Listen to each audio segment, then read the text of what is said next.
Orang buncit, kalau dah cuba macam-macam tapi masih tak kempis, itu tandanya usus tak sihat. Sebab bukan semua buncit tu datang dari lemak. Ada yang datang dari najis lama dan angin yang tak keluar. Kawan aku jenis jaga makan. Tak minum manis. Nasi pun ambil sikit. Kardio tiap pagi. Tapi perut dia tetap buncit. Bukan buncit lembik tapi buncit keras.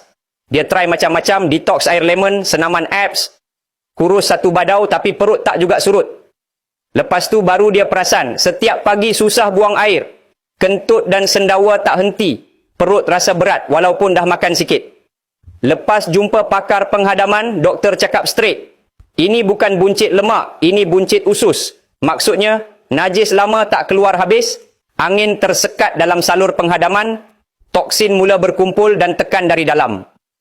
Perut jadi keras, sistem jadi lemah, sebab tu badan makin lesu, perut makin ke depan. Aku terus rekomen dia cuba lendir raja, produk herba campuran akar dan herba Cina lama yang bantu, buang najis degil dan lembutkan perut keras, singkir angin lama dalam badan, bersihkan usus dan lancarkan penghadaman, bantu perut makin kempis dari dalam, bukan sekadar nampak luaran. Dia amal 3 biji sehari pagi, tengah hari dan malam. Dan aku pesan terus beli 2 botol untuk bantu flush habis-habisan dari minggu pertama. Hari ketiga dia dah rasa perut kempis sikit. Hari kelima buang air lawas sangat, tak perlu meneran. Hari ketujuh dia sendiri cakap, bro, baru aku tahu rupanya selama ni aku simpan najis 5 tahun dalam perut. Perut dia mula surut, pinggang makin longgar. Dan yang paling best, badan makin ringan, tidur makin lena dan tenaga makin naik. Kalau kau tengah hadap perut buncit yang tak nak surut walaupun dah try macam-macam, itu tanda usus kau dah terlalu lama simpan najis dan angin. Jangan tunggu perut makin keras baru nak cari jalan. Flush dari dalam baru lemak boleh keluar. Try lendir raja.